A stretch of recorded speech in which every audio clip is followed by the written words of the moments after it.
Hey, everybody, welcome in. Yes, indeed, it is time for another episode, a special episode of Three Guys Before the Game. He's back. He immediately earns kudos because he did promise us that he would come back, right? He did, yes. He did when he visited. And I did find my way here. You did find, he got through. It's here. Welcome in the general manager and the director of scouting for WVU football, Drew Fabianich. Just by the fact that you're making a second appearance, put you in rarefied air. When you say, sure. There's a few. Oh, there's got to be a few. Come on. There's a few, not many. Ton. Not many. All right. Now, what about Huggins? How many did he do? He never did one. Wow. Never did one. I figured he'd at least Not in one. person. He did a phone. Did a phone. Yeah, never. He didn't do it in never. person. When you come into the house, it's a big deal. Garrett Green's one. Okay. Well, see, you go basketball. Emmett Matthews and Jordan McCabe, like they're at the pinnacle. Yeah, of Jordan's been appearance. on more than you and I have. I think so. And Garrett's got a possibility before he's all done. He could own the show. He could. Yeah, he probably could. Yeah, he You're could. right He about could that. own the show. Yes. You've had interesting conversations with him, haven't you? Because you were a quarterback that was undersized. Yes. He's a quarterback that's undersized. So you've kind of taken him aside in the past and go, okay, dude, here's the deal, right? Yeah, I think we talked about it on the first Yeah. one. I said it was really you got to learn how to be a self-preservationist. You got to just know when to get out of bounds or get down, because it's like semis hitting little V-dubs out there. Yeah. It's time to walk away. Yeah. To play another play. So if it were a country music song, you would think that the gambler would probably be you got to know when to hold them and know when to fold them. Absolutely. Know when to throw it and know when to run. Absolutely. Right? Yeah, absolutely. And You he's better learned. count your blessings when you get to the sideline. Yes, and he's learned. Yeah, he learned. has. Yeah, he got And what a year he had. From when you were sitting in here last time, we were speculating on what could be. What a year he had. Yeah, he had a good year. And heck, when you're that small, you're bound to go down, here and there. And, he came back off the injury real well. What was funny is Nico handled those two games really, really well. Mm-hmm. Showed he developed also. Yeah. They did a great job, complimenting both of those guys. But the thing about what Neil does is he doesn't ask those guys to do what they can't do. He puts together game plans that, shows you exactly what they are. Sure. Yeah. The play that no one remembers, well, I shouldn't say that. Very few people will remember this, and then he played through it for the rest of the season, was the shot he took at UCF. And when he went into the medical tent, he pulled the Superman out because, he walked off and you went there is no way he's coming back today, let alone next week. Missed a play and came back out and then played hurt the rest of the way pretty much until the bowl game. Yeah. And when you expose yourself like that, when you take chances, that's what can happen. Yeah. And that's what you try to do. You try to just, this game isn't made for little people. It's just not. Parcells always used to say, hey, small guys wear down, big guys don't get any smaller. Yeah, That's why we're always so big. Solid point. By the way, I should probably introduce him.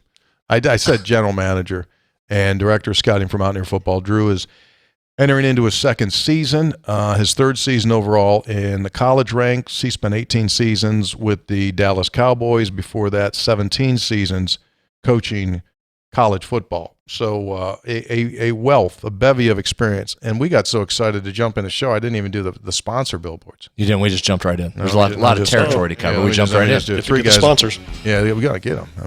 Three guys brought to us by Comax Business Systems, keeping West Virginia's business data safe, secure, and efficient for 25 years. Yes, they are the people that will come in and do a colonoscopy of your network in your business. They do. It's basically a computer colonoscopy. They'll come in. Are you safe from any malware, viruses, or anything? It's a computer colonoscopy. They'll come in and do it free and let you know where you're safe and where you're at risk.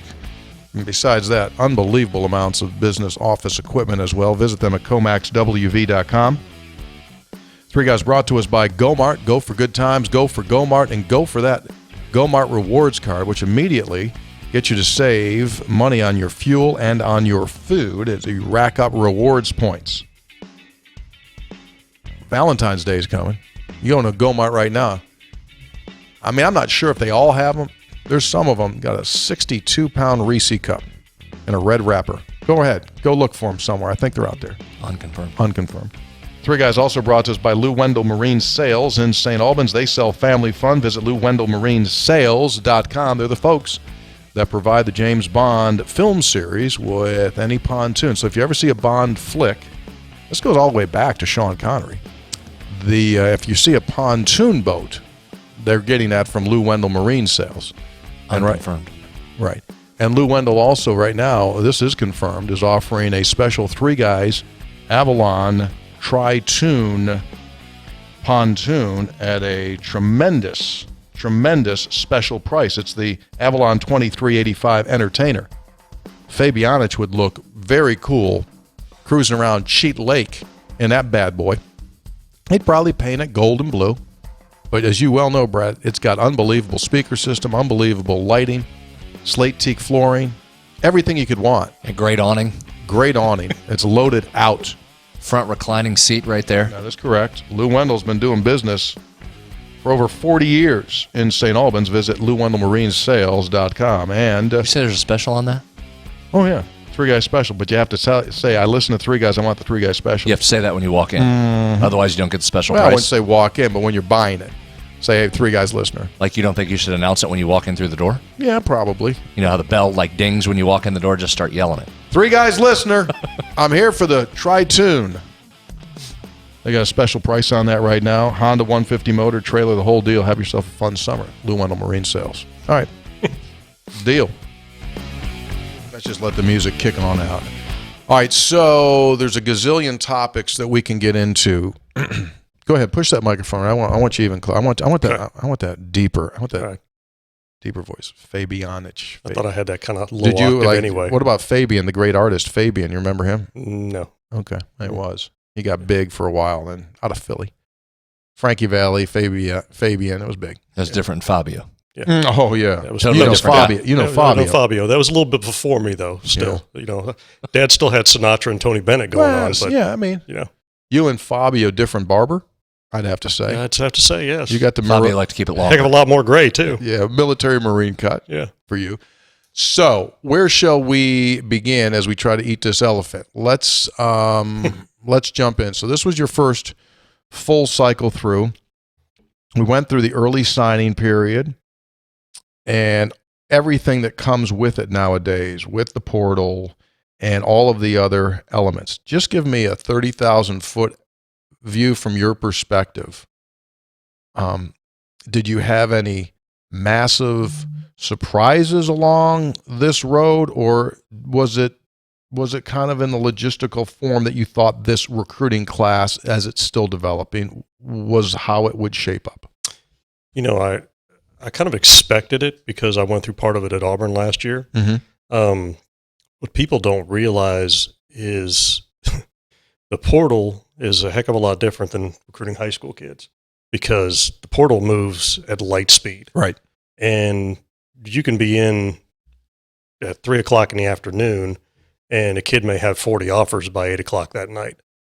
And you got to differentiate yourself and why it's valuable for them to consider you and to get them on campus. Mm-hmm. Because the one thing I can say about down here is if you get them on campus, you have a chance, because they feel the family atmosphere. They feel how much this place loves, WVU football. Mm-hmm. They do. And every kid that's on campus now that is transferred in, starts telling, the players that are here, hey, this is better. This is better than this. This may not be as good, but, more positives than negatives, right, of the ones that have come in. So, did we get everybody that I wanted? No. That's just not going to happen. You're not going to bat 1,000 ever. Do we still have some areas that I have some concerns about? Absolutely. We'll fill those needs, in the second portal, which will happen from April 15th to May 15th. And, hopefully we can continue the retention of the roster that we've already set, which I feel pretty darn good about. And Coach Brown did a heck of a job with that also, It's fair to say that this cycle through was the best organized that you have been to attack the portal, because, as you said, it happens quickly. And if my memory serves me correct, within a span of literally days, like if it was Monday, I'm hearing, well, they've got 4 kids coming in this weekend that are portal kids, and then boom, boom, they got signed. So you were ready. Well, you had to be, just because there's a dead period that's in between. Once the portal opens, you have about 2.5 weeks. And then it's a dead period because of Christmas and because of the National Coaches Convention, American Football Coaches Association Convention. So you really only had 3 weekends to work with. And during the week, if you wanted to bring them in during the week, but here's the problem. Coaches are out recruiting during the week in December for January. Well, so you got to pull a coach in for a day, shoot him back out, or Coach Brown had to come in and go back out, which the logistics of that makes it really hard. So it's better to bring them in on a weekend and at least get everybody off the road and get everybody that they're going to be part of. I mean, whoever's going to be part of their development needs to be around. And that's what I found was most important. You got to have the position coach around. You got to have Mike Joseph around. You got to have the head coach around. You got to have the coordinators around. Right. These kids have to feel like this is the right fit for them. And the ones that decided to come here, I would be willing to bet you that every single one of them is thrilled to death with the decision they made. I really do believe that. I mean, because I've heard them, and I feel good about that part of it. Let's stay on personnel for a minute, because it feels as if you did have a really good portal season here, addressing some needs. Let's say defense for a second. Got a pass rusher you think found a good one in Ty French. Absolutely. Fortified the linebacker position. Yes, you've got guys coming back from injury that are going to be super valuable, but a position that just number-wise wasn't there by the end of the year, feel like you fortified that. Defensive backs, you had to go get some guys because you were losing players. A TJ Crandall comes in. Feels like you got a bunch of needs addressed already here through the first phase. Yes? Yes. Just saying athletically, we're better on defense right now than we were last year, athletically. Now, I don't know until we put the pads on in spring ball whether they're going to be better and we're going to be more complete on defense, but I feel good about it. There's still some room in the secondary where I would be willing to take some more spots. Always take a young pass rusher if we can, or a young defensive lineman. But are we empty stalls? No, we're not. I just want to get some more depth, and I want to get some more youth, because I don't want to be taking 1-year guys to fulfill a need every single year, or a 2-year guy. Right. I'd like to get a player that's got 3 years still available. In general terms, what was your overall assessment of the defense and what it needed? You just said we've become more athletic. Was becoming more athletic the biggest goal? Was we need to be faster? Was it bigger? What was the biggest need, in your opinion, on defense? I always clown around with my staff, because I was with Monty Kiffin for a while. And everybody's always asking, Monty, hey, what'd you look for, Monty? And I'll try to do the imitation. Big and fast. I just want big and fast. And if you're going to get big and fast, hopefully you get the athletic tied with it. But that's what I'm looking for. We're longer. And don't get me wrong, we had very good players that have left here. But, we're longer, we're faster. We're not as big yet, but, give Mike Joseph some time, because he is incredible at, developing young men. He really is. So I don't know if I answered that question wholly. No, you did. No, you did. Okay. At this point, we're recording early February, the 6th of February. Coaches can't coach yet because we haven't gone out for spring ball. What can you assess, you and strength and conditioning at this point with off-season conditioning, that leads you to say we're more athletic? By just going through the off-season program, by watching how they bend, their flexibility, their lateral movements, their burst, their close, strength levels, plyometrics, explosiveness. You can see all that. I can watch a guy that's, that can't bend, that's knock-kneed, that, is hip stiff. And I already know that he's not going to be a very good blocker. Right. Just by the traits.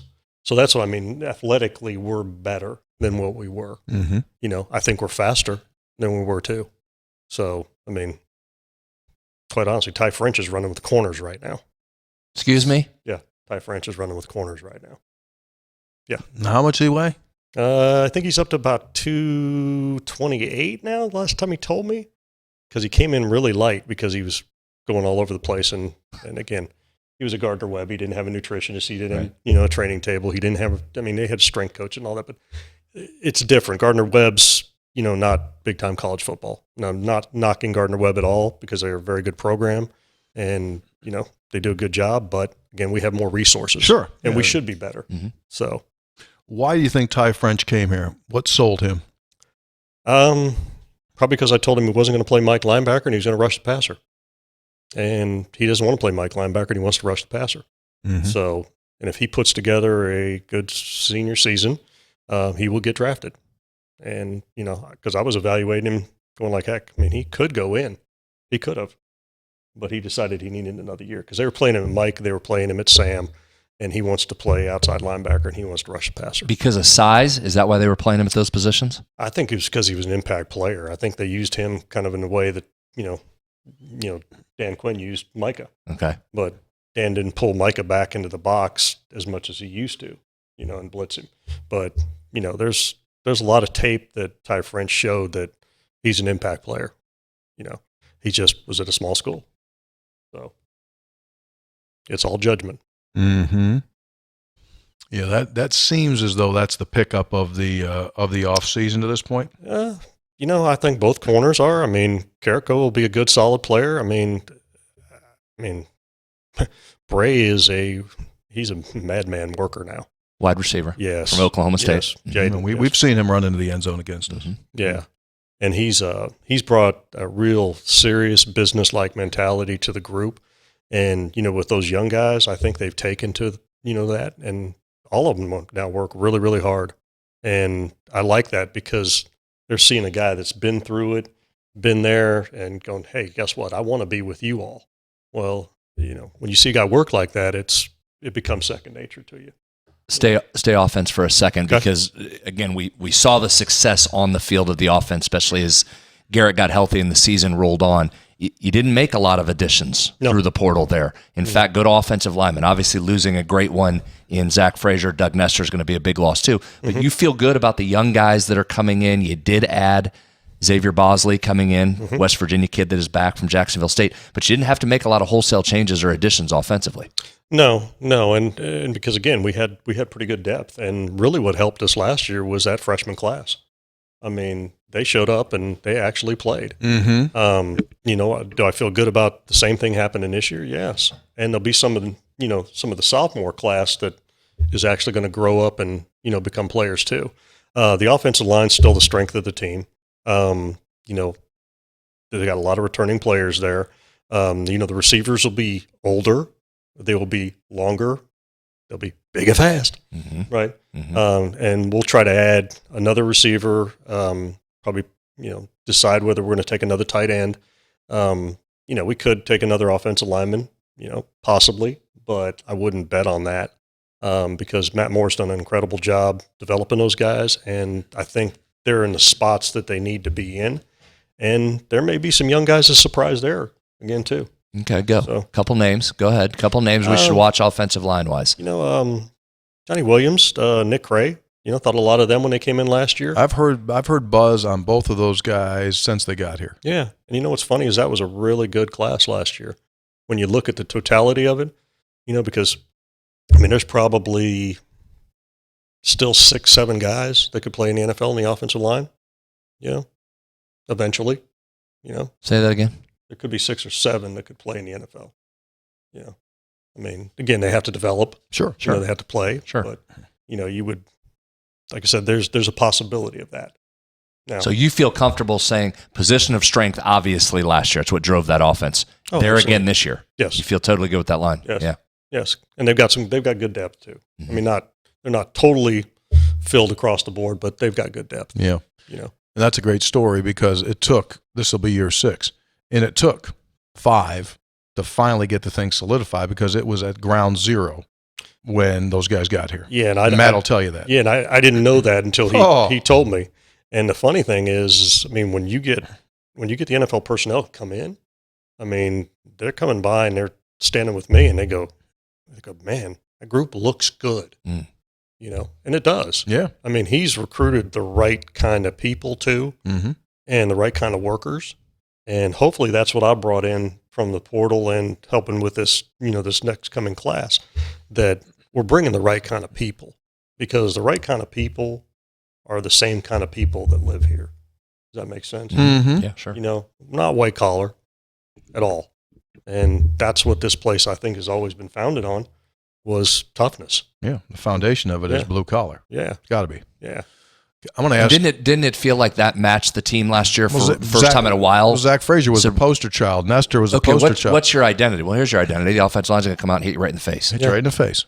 Yeah. I'm going to take you down the field, give you a ride, and then smash you. Yeah. We're going to run the ball, and then we're going to take shots. I'm going to ask you about two guys that got here last season. They're part of the recruiting class from a year ago, but they weren't 100% football guys. Rodney Gallagher was a football guy, and Traylon Ray was a baseball football guy. Now they're cycling through full football. What is a realistic expectation for year two for those two? Oh, I think Traylon Ray is got great upside. He's gotten – he'll even admit it to people around. He came in, he says, I was weak. He said, I wasn't ready for this. He said, guys were pushing me around. He said, Mike Joe's getting me right. And he said, and now I feel more physical. I feel stronger out there. Because the biggest thing about long-framed receivers is that you can get rerouted if you're not strong in your lower and your core. Well, he's getting stronger there. Now he's not going to get rerouted as much as he, was in the past. And he's getting twitchier. He's getting more explosive. Rodney's got to work on his route running because he didn't do a lot of it. I mean, I found out, he didn't really play there. He's a quarterback. Right, right. For him just to take a step and go, okay, I'm throwing the ball, I'm running the ball. All of a sudden now I have to, set up routes, understand leverage, corners and, inside slots. I mean, he's got a ways to go learning wise, but athletically he's getting better also. And like I said, the addition of Jaden and his work ethic, I think, is not just rubbing off, but I think it's kind of taking the whole group to a different level, because now they know that everybody has to compete, which I really, really like. And, and Mike said that everybody that we brought in have been workers, and that's a good thing. The surprise of that room last season was Hudson Clement. Deceptively efficient, in the sense that here's a walk-on. People said, walk-on from Martinsburg. Nice kid, on the roster. Yeah, maybe he got there, special teams all of a sudden. And then he makes plays. So now put your old hat on, your NFL scout hat on. What does he have that gives him the opportunity, not that he's arrived, but what's he have that gives him the opportunity to be like a really good player? The biggest thing you have to have as a receiver, you have to either have the size to use your size to your advantage, or you have to have separation quicks. And he's got separation quicks. I noticed that like day 3. And I said, that one has it. I remember you did. Yeah. I remember we were on the sideline. See, I think that right there is the surprise. I know we've been talking about that now all season because you've seen it on the field. That, to me, is the surprise for a kid that came in as a walk-on, and we weren't talking a lot about once he left Wheeling with that unbelievable performance. That right there, I think, is the difference maker for a walk-on kid. Yeah, it is. And, and he worked at it, and, he got rewarded for it too.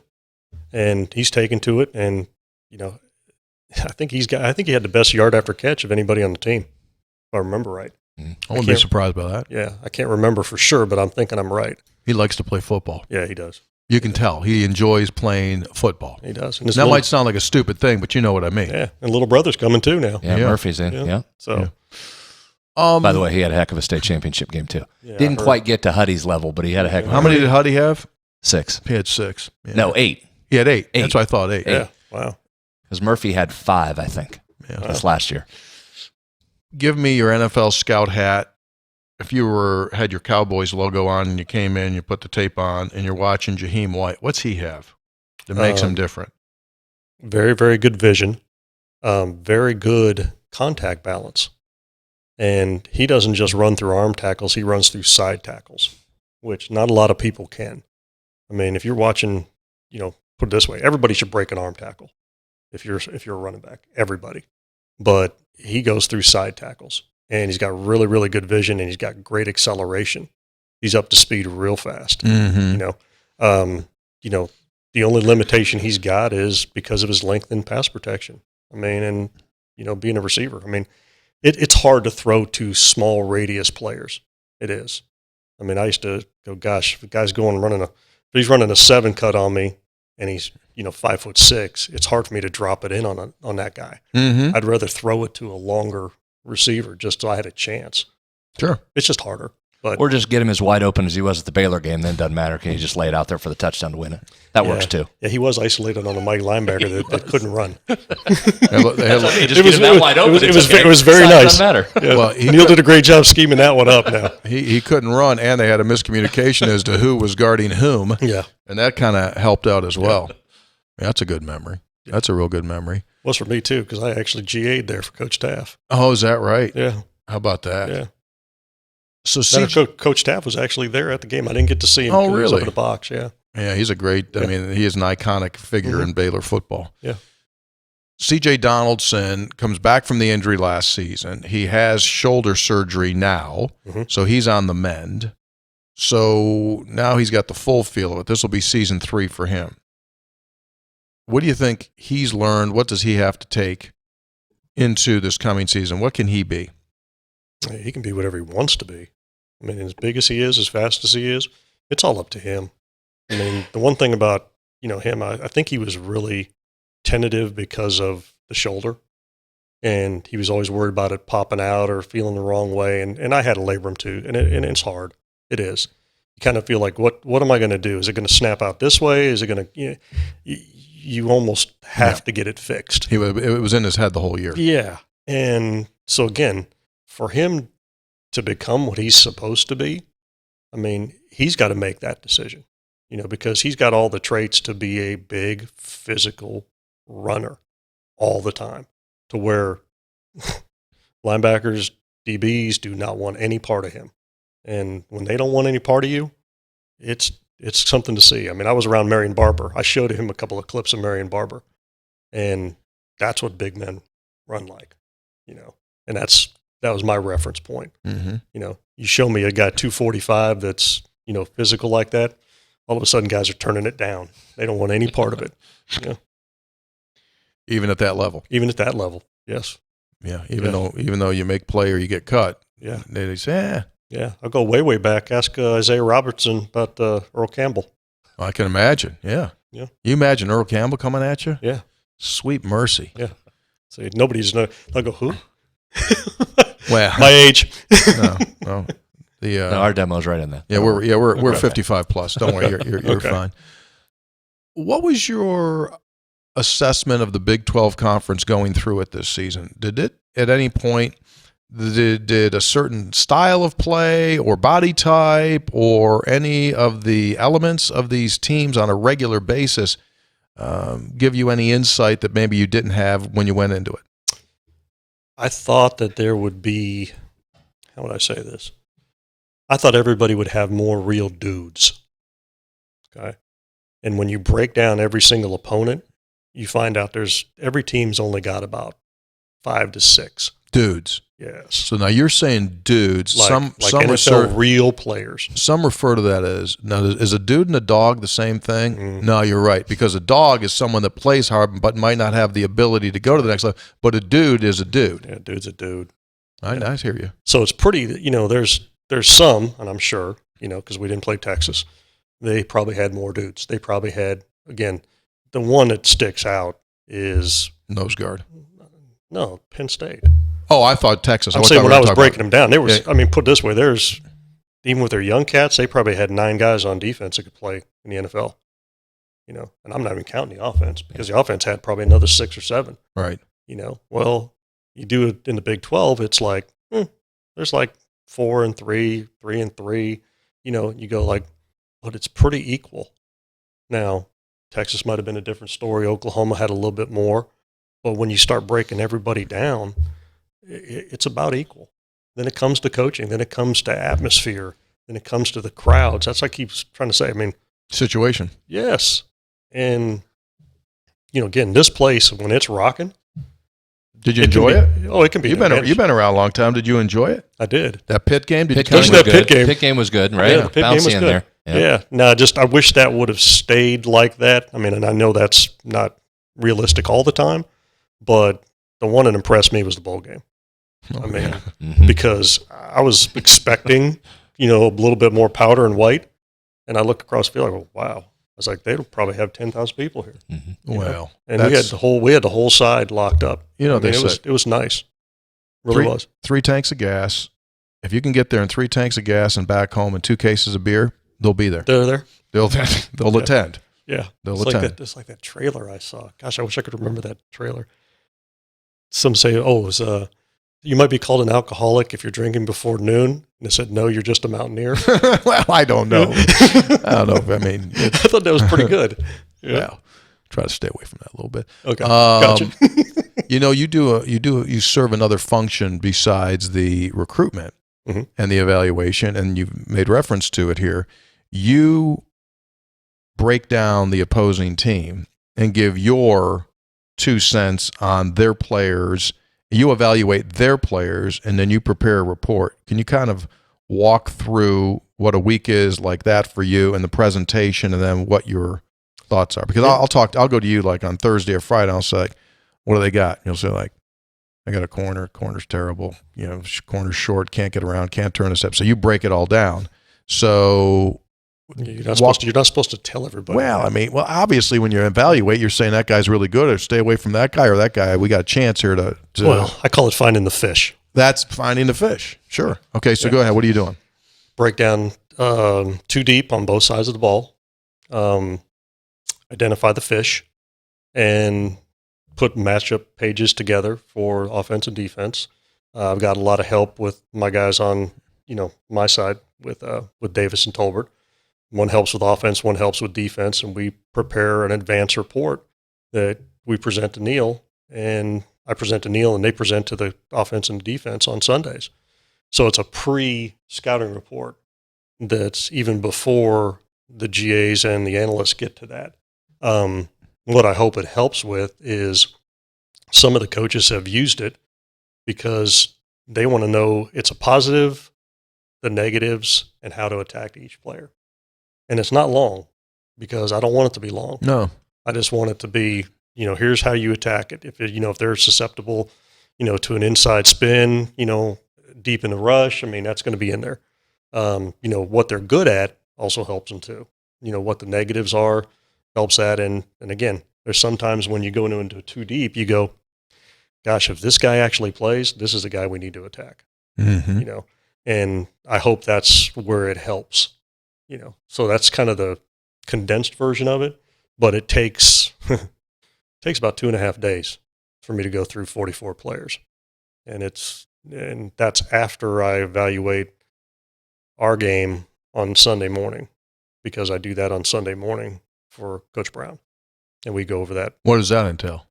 I evaluate every single player every single week, and we go over what I've seen, and even a little bit schematically we talk about, but it's really about who played well, who didn't play well, and then what it helps me with is I keep all those notes, and then at the end of the season, I put those into summaries for the players so we can identify the positive and negatives of each player, and then present those to everybody that has, some part in their development.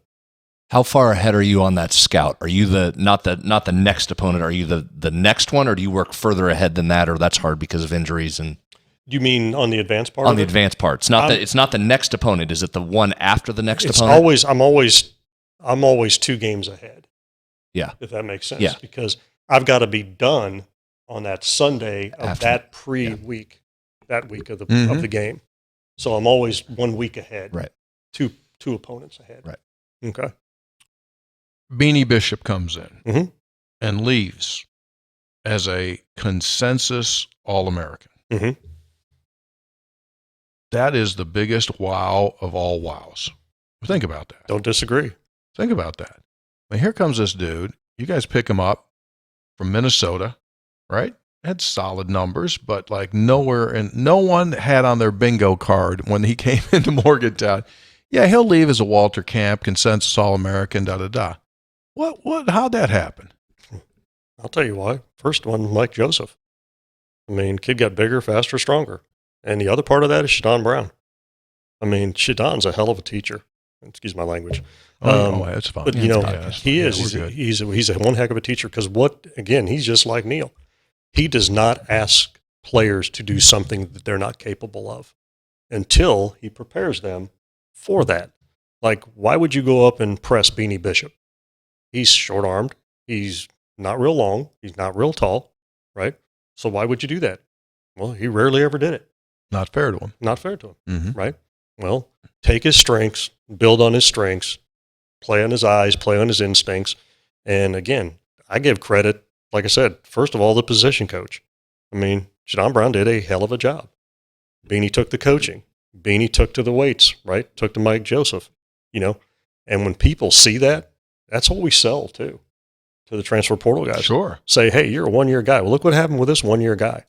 You know, this guy he didn't play a ton up in Minnesota. He was a nickel. He was an inside guy. Mm-hmm. Well, he puts him outside, develops him, right? Turns him into a consensus All-American. He goes to the East-West Shrine game, right? Could get drafted. He could, you know.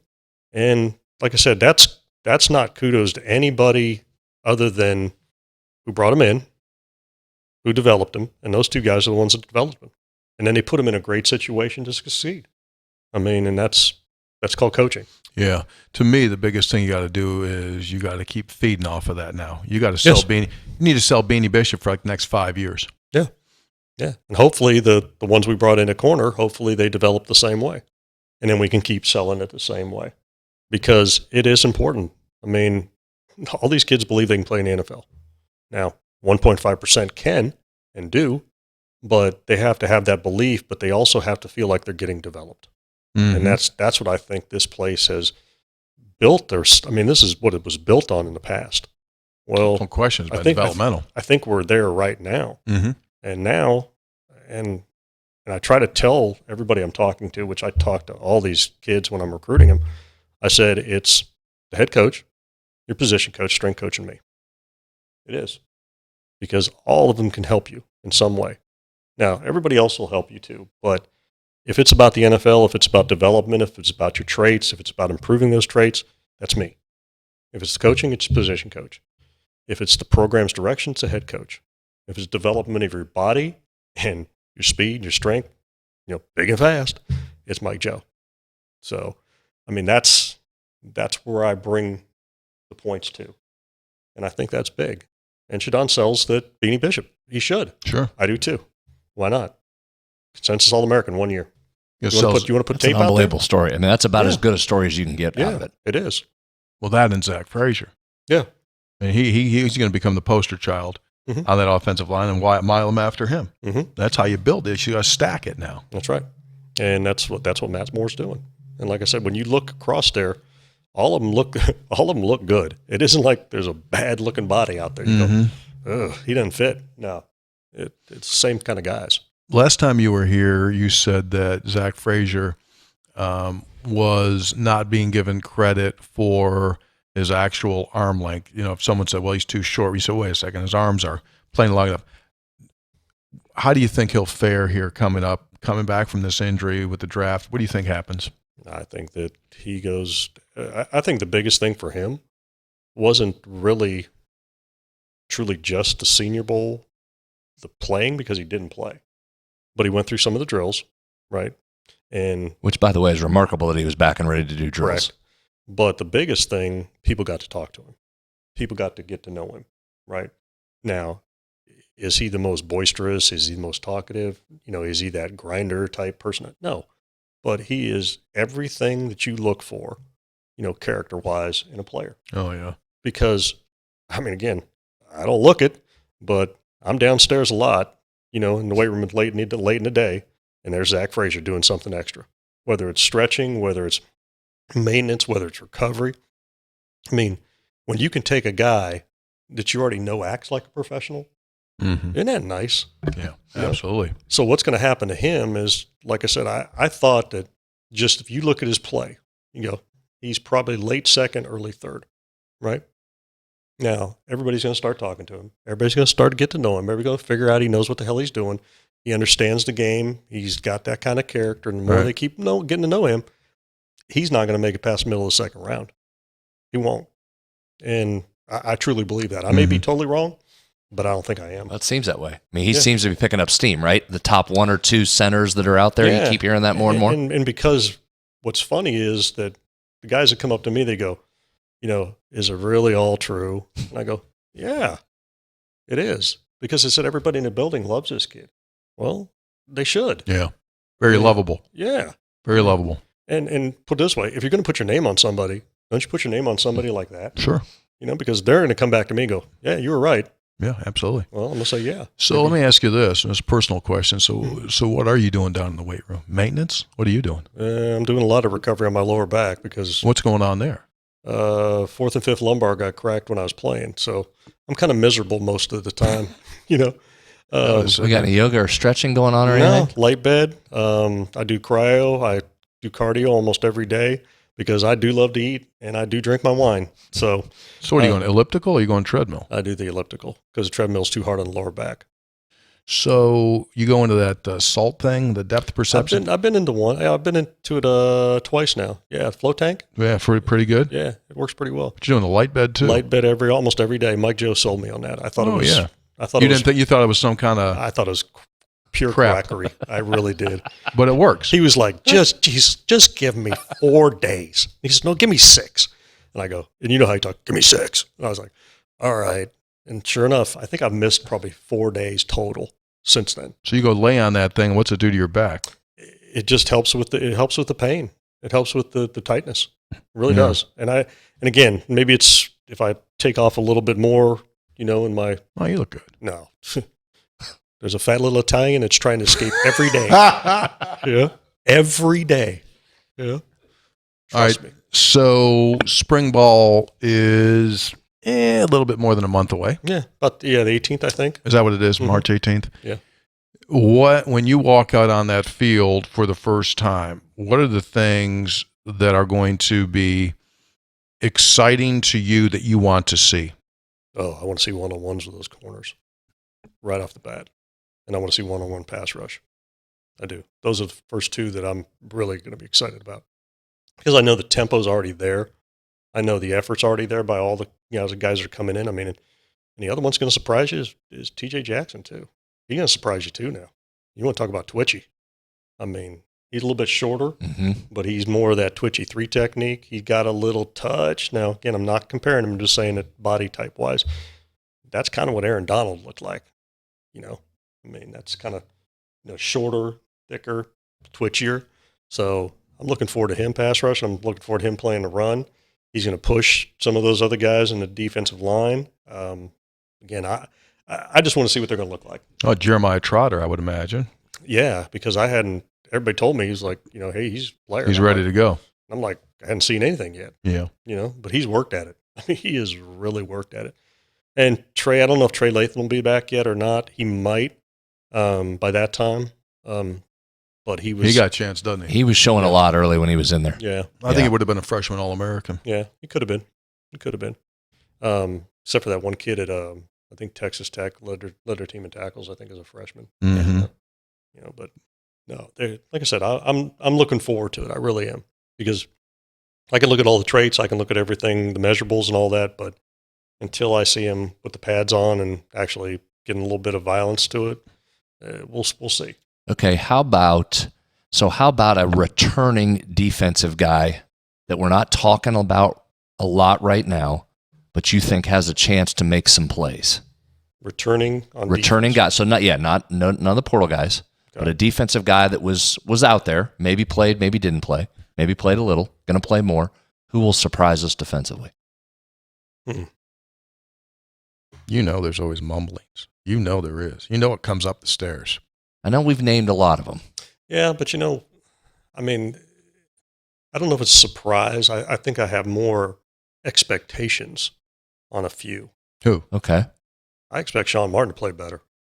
I really do. Yeah, I think so. Okay. Yeah. Because, he's gotten in better condition. He's going to be able to practice one more day, a week now. I'd like to see I'd like to see Aubrey Burks play better. He's going to possibly be a little bit more versatile, a little bit more of a chess piece, going to be moved around a little bit more. Anthony Wilson picked his pace up at the end of the year. He did really good with his inserts and, versus the run.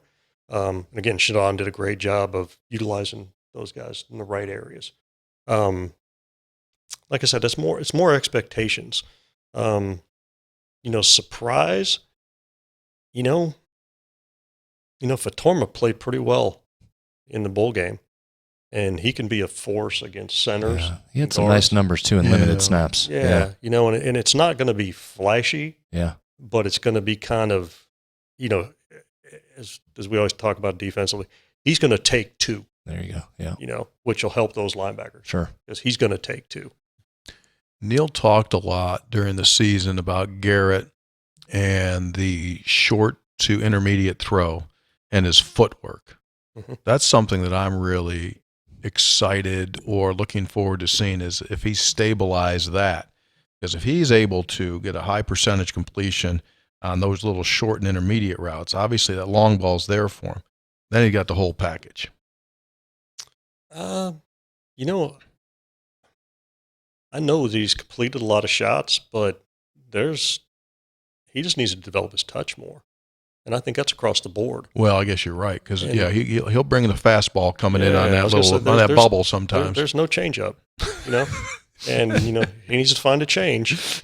He knows that, but it's also the stride length. His stride length varies, and when his stride length varies, the ball sails on him. He's got to get more balanced. I think most of them they work at it, but that's the biggest thing with him is just the stride length and improving the touch. Yeah, because again, and those can get there. You can fix your touch. Yeah. I'm trying to remember. One I used to say that didn't have a lot of touch too was Teddy Bridgewater. Didn't have a lot of touch. Really? Yeah. When he started first playing at Louisville, he didn't have a lot of great touch. He couldn't drop balls in there like from the 15, 20 yard, 25 yard range. He had a tough time. They came in like rockets? No, it was just they came in flat, if that makes any kind of sense. Mm-hmm. There wasn't a lot of, again, you got to put a little bit of air on the ball. You got to have a different arm angle. You got to be able to drop it in there. And, some guys, just because of the release point, pushes the ball out with a tip up. Because when you release, it shall always be almost tipped down unless you're going, deep, just because the ball won't sail on you then. So. Are you boys with Dan Quinn? Yes, very much so. What do you think he'll do with Washington? I think that it will take a little while to get the roster the right way. Adam Peters has done a really good job out there with John Lynch at the 49ers. He'll be very aggressive. I believe that, and Dan will be all in on that. The one thing I could say about Dan Quinn is that I was around a lot of defensive coordinators that just said, just give me good football players and we'll find a place for them. Well, what happened is they never could find a place for some guys. Well, Dan always had a plan for each guy. It was like, he's going to get this many snaps here, and this is how I'm going to use him. And sure enough, that's how he used them too, which I really respected. Because, put it this way, Javon Curse never started a game until they came to the Cowboys. And he started as a big nickel, right? They found a spot for him. Mm-hmm. They found a role for him. That was what was good. I think that they'll be thrilled with that. Personnel people will be. I think Dan will be real happy with Adam Peters putting together, a good roster for him. They'll work they'll work as a collaborative together. Mm-hmm. I know they will. And I'm going to tell you one damn thing about Dan. I hate to use the term player's coach because I think it's overused, but his dudes play hard for him wherever he has been, everywhere he has ever been. Mm-hmm. And bringing Joe Witt with him is a great move. Joe Witt's a phenomenal teacher, very, very sharp, very smart. And the thing about Joe is he wants hunters. He wants guys that want to hunt, and they're hard to find. They really are. But that's what Joe's looking for, especially in the back end. But, linebacker also. Sure. No, absolutely. So can't say enough good things about Dan. Really can't. Love my time with him. Really did. And I think he'll be really successful. And I think I think the ownership will kind of give them enough room to do what they need to do. You hope so. You know, I would hope so. You know, because no, I'm not even going to go there. I was going to say something about the last owner, but I'll just leave it alone. Let it go. Yeah, we'll just let it go. Yeah, I'll just let it go. So the portal's going to open up again after spring. Yes. Well, really, pretty much part of spring ball. Part of spring ball. Yeah. How are you prepared for that? I can already tell you. And are you doing it? You're preparing now, correct? Yes. Yeah. Yes. So have you identified flight risks? Somewhat. You know, but I think we're in good shape there, though. I really do. You know, it's more about just identifying the needs and, you know, preparing for that. And there's some May grads that are in the portal right now that aren't here because they're May grads. So there's another part of this too. And, you know, I'm not really supposed to, we're not allowed to evaluate, you know, other people early. Absolutely. No, would not do. And we've never done that. No, we would never do that. Nope. Why would you do that? Nope. No. So to say we're ahead. We are. Got a plan. Got a plan. Got to always have a plan. Just like in high school, you know, with these kids recruiting, I mean, bringing those junior days in. I mean, that last junior day, I think we had close to 66 kids, you know, came in. I mean, it was big. You know, do a good job with that. I got issues with you, though. I'm sure you do. I mean, you're working like you've been here several months now, and it's stunning how many places you haven't been yet. I mean, you go stadium, home. Like, I mean, you got to get out. You got to see the state. Can you get it? When spring's over, can you get out a little bit? I'll get spring break before spring ball. Yeah. That'll be about it. And then June recruiting, and I'll have some time in July. What about May? What are you doing in May? May we'll be busy. Doing what? Same things we're prepared for right now. I mean, can you get in a car and drive around a little bit? I mean, there's some beautiful places around. I mean, hour and a half, 2 hours, 3 hours either way. I mean, it's beautiful. I know you've been in Colorado. I get that, but Colorado I mean, and Texas and everything. This is the Colorado. He's not of working the, for the tourism department Well, here. He's got well, stuff to do. Hey, there's a life. I'd rather he not see anything. hold Stay in on. there and go get another pass rusher. Well, true, but here's the other part of it. My wife works. So when Well, I you get can time drop- off, yeah, she I- may be working, right? And so Yeah. like, I'm going like, hey, guess what? I could have 3 days this week. She'll go, I'm working. You know? So what are we going to do? Or she's go back in and find a or she's defensive on back. call at night. Hey, do you want to go down to everybody says go down to the Wonder Bar, go down to the Italian place down in Clarksburg. Guess Sure. what? Can't go.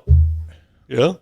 Well, here's the deal, dude. See, I'm whining too. No, you're fine. But like, I don't know if you know this, but this podcast Mhm. has an incredibly passionate group of people that listen to the show. Like, there will be people that be more than happy to come up here, pick you up in a car. If your wife's working, they'll just drive you, right, Brad? They'd drive you around for a day. No. You cannot do it without the wife. Well- You should know better. I mean, Well, come I mean, on. I get it. I put but it this I mean, way. I'm always at the office anyway. And then when I'm home, it's like, okay, well, now I'm going to leave again? Yeah, I get Nah. that. I get it. See, I think he's got his formula down. I I don't know why do. you're trying to screw with it. Yes. Well, because But he needs to experience West Virginia. I would love to. And I was gonna make a clown on the pontoon thing now. We live out on Cheat Lake. There, I have not been out on Cheat Lake yet. How about that? Well, listen, he buzzes around Thursday, Fridays out there in the summer. Can you pick him up at the dock? Sometimes Monday, Tuesday, Wednesday too. I mean, Can you pick we'll him do up? that. Yes. Yeah. And Kenny Markiel has jet skis out there. He says, hey, we're going in the morning. I said, can't go. Yeah. Can't go. Yeah, you're classic. We'll do that. We'll get You're that. you know what, dude? You're classic old school Italian. Like all you myopic view, just like I gotta go to work. I just gotta go to work. And there's other things. No, because I hate to break this to you, but I'm incredibly competitive Yeah. and I despise losing. Right. So I'm going to do every damn thing I can Well, I to win want you ball to- games. I mean, I want you to do Well, that. don't bring your phone out on the boat. When I come get you, you can bring your phone with you and do a little work. That's fine. Bring one of them iPads out there That too. works. You can watch plays. You can watch plays. Yeah, well, that kind of just kills the whole thing. Watch the 3 technique, Yeah. the 5 technique. And I'd love to hang out with y'all, but I'd rather hang out with my wife doing something. I would, I think Yeah. that's a solid move. we're she can good. come too. She wasn't Yeah. excluded from the trip. Yes. Oh, trust me, she won't be excluded now. We're about good for an hour, and then it's kind of like, gonna take Brad and Tony. See you guys later. Yeah, that's about it. Okay, well, so when did you get here last year? Interviewed like in the middle of July. Okay, so you haven't seen spring yet. No. Okay, well that's pretty No. good. When everything gets green. And I was going to say then it was like, I think we moved like really quickly after that because I came in for like a retreat and then came and moved right after that. I was here like a day before practice started. Okay, so here's the deal. Yes. I'm just tell you this. Okay, that's what you need to do. So there's this period of days in the spring where like someone, remember that old school TV where you would turn the color and the hue on and like make everything like really super green? Mm-hmm. There's like about a 3 to 4 day period, right, in West Virginia where it seems like someone just turns the knob and everything just goes like, and it rains. At least that day, just drive down the doggone interstate for an hour and you'll just kind of look up there and you see everything really super Yeah, bright he's and over at green. Cheat Lake. He'll get it. That's a good spot to see it. Right, See you it can do now. that. I've seen everything. I've seen everything die. You been to Yeah. Cooper's Rock? No. Good gosh. No. This has been. She drove down to Florida and she told me this. She goes, oh my God. She says, the state's beautiful. Well, yeah. You know? And I was like, but you're going down to Florida to see your parents. I'm still sitting up here working. Well, Yeah. I mean, Yes, I'm whining again. Yes. But I'm working. there's a reason they call it almost heaven. You need to experience it. Well, again. Yeah, portal, dordle. Well, and then recruiting, and spring ball. Yeah, I'm on his side. He's the James. Get on. He doesn't need to see Cooper's Rock right now. Go get players. He's the James Brown of football, hardest working man in football. No. You and James Brown. No. Why are we done? Are you just play the music? Are we done? I did put the music. I hit a button, but I didn't turn the music on. No, not yet. I'm not done. Okay, go ahead. Well, I Fire. got more stuff. Okay, Go ahead. Fire. Okay, let's do NFL for a second. All right, go. Number one guy that you said this guy's going to be good. We need to get him, but was maybe off the radar, and then ended up being a hit. So you wanted to pat himself on the back. Yeah, because I like these stories. Tyrone Crawford, right? I had to fight, Rob Ryan for him. Okay. And he only ended up playing for us for about 10 years and was a total bear, Now, I can't say I was responsible for getting him in the building, but I can say that I got my tail kicked for beating the tom-tom for Tony Romo. Oh, okay. Tell that story. What does that mean? Well, we always had meetings at the end of training camp and went around and, it was Testaverde, and then we had Drew Henson, and we had Michigan. Romo, right? Well, I had Romo above Drew Henson, and I was walking back with the pro director at the time, and he says, Coach doesn't like Romo. He said he's too big of a gunslinger. Parcells? Yeah. Okay. Yeah. Coach, that's just coach. He's a coach, And I go, I don't give a damn. I said, he's got something that you don't have, right? And I even said at the end of the report, I said, if he ever sees the field, you're never getting him off of it, right? And then later on, Coach Parcells, hit me up and he says, yeah, he says, you beat that tom-tom for Tony for a long time. It took 2 years for him to get him on the field.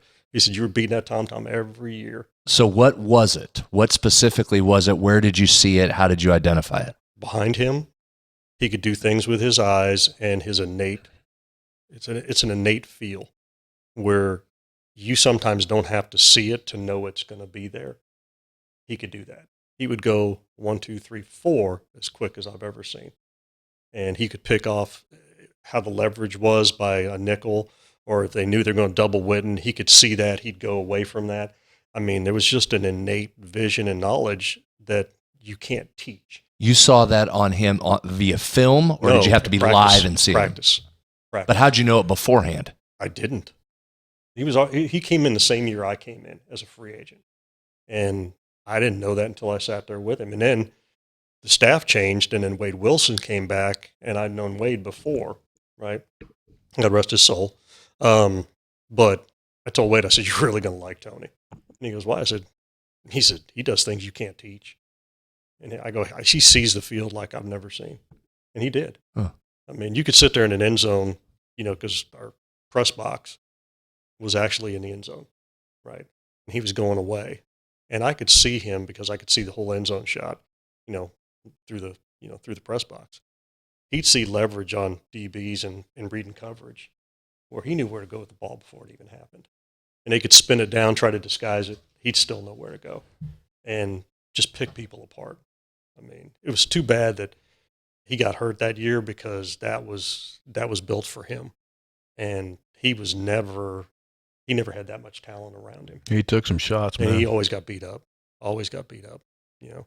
Again, because he was tough, he was, competitor and everything else. But to say like under the radar, I wasn't part of getting him there. Yeah. But I was part of the reason that I think that he finally got away from Bledsoe and said, okay, let's try this guy. Let's make this move because, Bledsoe was kind of going downhill, which Drew is a good player too, but he was kind of on his last legs, and Tony took over and blew up. I mean, that's just a little one there, but there's a lot of those that happen. And the ones you put this way, the ones you fight for and the ones you kind of claim, right? They don't care. The ones they care about, the ones you miss. The ones you missed. They go, you missed on him. Right? Yeah, oh, yeah. Yeah, but what about those other six? What about those other six that I got? And that happens. It's like coaching. You remember the just worry losses about the before losses. you remember the wins. Yes. But again, it was always good for you to see somebody that was successful that you pounded on the table for, you fought for to be successful. And even the ones that, maybe somebody else didn't want, and he goes somewhere else and blows up. You go, yeah. Kind of go one of these, So, but that's just a little, like I said, that's just a little piece of it. Yeah. So keep going. Yeah, I think that's the biggest thing that always makes me go, wow, is when guys just kind of fall out of favor for whatever reason at other teams or get cut, and they resurface, and then new lease on life, and they're productive. Well, and again, I think this goes back to you got to have a plan for them too, though, because we drafted a kid out of Cincinnati. I still remember this, D'Angelo Smith. He's coaching up at Ohio U now, I think, and it was like I thought he was a strong safety. Somebody else thought he was a free safety. Somebody else thought he was a nickel. Well, Dave Campo was coaching secondary then. Well, he played the kid at free safety. He played him a strong safety. He played him a nickel. And he never grew at any of the spots.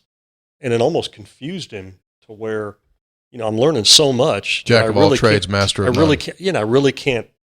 I can't play fast because my mind won't let me play fast right now. Well, we cut him. He ends up going to Cleveland, plays for a while, and then he ends up in coaching. So he was smart enough. It was just we didn't really have a plan for him. So that's why I said that I really respect what Dan did, is everybody that we drafted with him, he had a plan for and used them exactly the way he said he was going to use them. I can't say that for anybody else because it's always like, hey, just give me a good player. I'll find a place for him. Yeah, no, that's a great. No, you won't. It's a great talking point there. Yeah. It is. You can get into that. It makes all the sense in the world. It does. Chef can have the greatest ingredients of the world, but if he doesn't have the thing for what he needs to make, well, it's not going to be as good. Yeah. And like I try to do the same thing here. I try to see things differently because I'm not coaching them. So I'm the unbiased eye that's actually trying to take those negatives and turn them into positives. But I also may say, hey, maybe instead of playing him there, maybe we ought to take a look at him here, or this kid's going to blow up. You just got to get him the ball. These are the three best guys. This is, he wants me to say things like that. And I do, because he gives me the freedom to do that, which is, incredible, from Neil. And I think the coaches, respect what I have to say too, because I'm very respectful of what they do because I did it. Take out big and fast. Mm-hmm. You've said that a couple times. Okay. Number one trait that a player needs to have to be successful, either high school to college, college to pro. Can't move laterally, can't play. You can't regardless of position. Regardless of position, can't play. Big and stiff, don't work. It just doesn't work. Small and stiff doesn't work. Because again, if you're ankle and hip stiff and you can't move laterally, it's a bad game to be playing. There's no question. It really is. Personality trait you most want to see? Competes. Yeah, I want to see a guy that hates to lose at anything. I don't care if it's ping pong. I want a guy that's competitive as hell in everything he does. So keep going. You want a pet peeve? Yeah, I was just saying, thing that turns you off the most. When somebody tells me average. What do you mean? Because your average is different than my average. When you're talking about a player, when you're looking at a player, oh, he's average. Well, what makes him average? Is he good or is he bad? Is he poor? I mean, where's he good? Make a decision, right? That bothers me. It's more so my guys that are evaluating tape, with me and high school kids and things like that. I don't want to hear average, ever. Because like I said, my average is a hell of a lot different than yours because I spent 18 years with the greatest athletes in the world. So being average there is a hell of a lot different than being average here. Yeah. I would assume you're a strong advocate for younger kids to play multiple sports. Yes. I think it helps them. I really do. I mean, I mentioned there was a young man that came in here this weekend. It was a running back, and I can't say the names, but he his brother was a wrestler. Love wrestlers. And he said, "Did you?" I said, "Yeah." I said, "I did," but I said, I said the freestyle was great. I said, "But you know what I got the most out of?" He goes, "No." I said, "Greco." And he goes, "Really?" I said, "Yeah, because it held my balance so much because everything was an upper body throw, right? So you always had to have some kind of base and some kind of balance with your lower. Mm-hmm. So it's no different than basketball. I mean, if you're playing zone defense, your hands are up, you're moving laterally. I mean, right? You're moving, you're learning how to bend. Yeah. You're learning foot speed. I mean, I think that now if you want to concentrate on one sport, that's all well and good. But I think just being in another team environment throughout the year, I think helps kids. No question. And I'm not a fan of 7-on-7 either, to be honest with you. I'm not. I think it breeds quarterbacks with no conscience at all. What do you mean by that? I go play 7-on-7 and I'm playing all day long, right? I play in one game, I throw seven touchdowns. Might have thrown 5 picks too, right? But there's no consequences. 0. And that's what I don't like. The other thing is why tackling is really, really bad? Because of 7-on-7. Because kids don't tackle anymore. They just don't. I mean, it's all about spreading everything out. It's all about space and everything else. Tackling is atrocious, right? And quarterbacks, hey, as long as we win a ball game, 55-51, it's all that matters, right? Well, you're that defensive coach on the other side. Well, you're catching 6 more damn possessions because this joker's throwing all these picks. Mm-hmm. Right? Hey, that's the football version of basketball. Kids playing AAU all the time. They turn it over 3 or 4 times. I got 3 more games. Exactly right. Give me the ball again. I got another possession. That's right. And again, I'm the old man, get off my grass right now. But there's a lot of things about football that I don't care for. I don't. And hopefully they'll change a little bit. But I'm afraid they might not. I mean, I hope the portal becomes somewhat governed in a way. At least, maybe 2-year contracts. Yeah. Maybe So stop right salary there. So what would be if you could make one change, only one, you only get one change, what would it be? 2-year contracts. Minimum 2. 2. Or two just across the board. Yeah, 2 across the board. I think that's fair. It's fair for the athlete. It's fair for the school.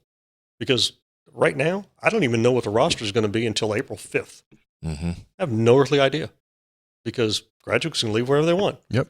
Kids can leave whenever they want, right? With no repercussions. When I transferred, I sat out a whole year. Mm-hmm. And guess what? I knew that was going to happen. So I'm making this choice. I'm going from here to here. Well, what's your consequences? There's no consequences. Here's the other thing. What this breeds is there's absolutely no adversity thrown on these kids at all. None. Oh, I'm second team. Oh, I'm out. Right? I don't have to work my way up or anything else. I'm going to go somewhere else, probably going to be better. It may or may not be better, but what's the adversity that you had to work through? What was it? Are you seeing, are we, two options here. Sorry, I went off. No, because I think this is an important topic, and so this is along those lines. Are you still seeing guys entering at a surprisingly high clip Or have there been enough cases of guys that say, okay, I'm out, but then get in and find out the offers aren't what they thought they were going to be? That it's going to level out the market? Is the locker room seeing any of that or no? I don't think it levels it out. And here's what bothers me about that part too. I mean, they think that, hey, I can go out into the portal and see what's out there for me, but I can still come back. Well, wait a minute. It isn't like cheating on your spouse. I mean, that's one way of thinking of it. I mean, think about that. Yeah. I mean, okay. You could make that case. Yes. So my point is, guess what? When you tell me you want to leave, I think you ought to leave. I think you ought to be gone. Now you can finish out your term or whatever. You keep going to classes, but just don't come around the building. That's right. And a parent asked me about that over the weekend and said, do you want to be part of the team? I said, absolutely not. Why would I? They don't want to be here. Mm-mm. And so maybe they're a cancer. Maybe they're saying negative things. 100%. The other players, right? So like I said, this has caused a lot more problems than people were aware of. I mean, correct? I mean, just the basketball players, right? Yeah, unintended consequences, you mean? Yes. Yeah. I mean, it was great for those two young men to get to play, but it opened up Pandora's box all across the entire country and the entire landscape, to where everybody's doing this every single year now. And you wonder why I'm having to work so much? That's why. Because put it this way, player went in last night, right? Already evaluated him. I mean, it's never going to end. And there's no enforcement of anything. Yeah. None. They're trying, but it's a mess. Yeah. So I didn't mean to go different directions there, but all right, you're good. No, we go multiple directions. Talk about it every night. Yeah. I feel like I'm a grumpy old man right now. I am. We're not even going to talk about the NLRB ruling yesterday at Dartmouth that made basketball players potentially could be employees of the university. We're not even going to go down that road. Let the administrators figure out how they want to get their hands around that one. Yeah, that's because as soon as you do that, you got to have a CBA. Mm-hmm. As soon as you have that, you got to have a union. Mm-hmm. Right. And you've dealt in that world, but maybe that's a world where it gets some of the rules in place and the guardrails. No, because as soon as you do that with basketball and football, you're going to have to do that with every other sport too. Maybe not. Split the thing out. We might be getting there where you split the thing out. You have to split it out. It's unsustainable the way it is. You can't continue to lump rowing in with football. No. You just can't. At some point, it's got to split. Now, what that looks like, you don't know. Yeah, but at some point, it's got to be separate entities here. Sure. But it's got to be a separate entity, because if it's not, then it's going to be a Title IX violation. No question. But that's why it won't be. That's why you're going to have to separate it out. Yeah. Yeah. But and again, I've said this, I would not want to be an athletic director right now. It's a very hard job. Oh, very hard job. As difficult as it's ever been. Yeah. Because it is, every day is a step into the total unknown. Yeah. And things just keep flying back and forth. I don't know how you get your hands on it. No. And again, one of the reasons why I was tired of what I was doing is because I did exactly the same thing every single day for 14 straight years. I mean, it was clockwork. And I said, this is pretty cool. Changes like about every 10 minutes. No, it changes about every 5 now. I mean, it's even worse than I thought it was going to be, because I never expected them to let transfers just transfer whenever the heck they wanted to. I never thought it would come to that. That's going to be the neat, but that's going to be the interesting thing to see how they resolve that. Yeah, that can't continue. No, but I don't know if the NCAA can do anything about it. Well, might not. Yeah, I know. It's going to be some new. Yeah. Might be a whole new division. Some new thing. Yes. New entity. Which is why there's going to be some separation. It's a TB. It'll be a TBN, to be named. What is it? Yeah. Exactly. How do you do it? And it could be network driven. It could be conference driven. Yeah. Well, it's going to be network driven, as you know, because they're going to call all the shots. Oh yeah. Because every time you turn around, like I say, do you know why the NFL is the most popular sport in the world? Because almost every single month you got football. Oh yeah. Yeah. And the new league that's starting is just going to start in March and it's going to keep rolling right through. Yeah, but you got NFL going all the way through March and April. Absolutely. And never goes away. Missing? July 1 to about July 17th. Then camp opens. That's it. Not only that, though, that announcement last night was pretty interesting. They've now moved into Friday night territory. Do you see that opening weekend? Opening game's going to be on a Thursday. Now there's a game. It's going to happen in Brazil this year, but it's a Friday night. So NFL, Not surprised. not just expanding month, expanding days of the week now here too. Not surprised. Which they said that college and pro would never do that because of high school football. Mhm. But Yeah, no. nope, money. It's always the Like money. I said, I feel like an old grumpy old man right now. Nah, fine. We're starting a campaign. Let Drew see the state of West Virginia. I don't know. We're going to figure out. Maybe kidnap, put a bag over his head, just drive him around. Take the bag off. Okay, this is the new River Gorge, Yeah. right? Like I said, the problem is like I said, I got to get my wife off of work, Right. and then get her to come along. All right, we'll get it done. Because she deserves to see it too. She works over the hospital. Yes. Oh, we'll get her days off. We know people over there. We'll get taken care of. We'll get that taken care of. Yeah, we're fine. When she's not over there, she's got another one. Yeah, we'll get it fixed. Take Drew to West Virginia. That's what we're going to do. West Virginia Day.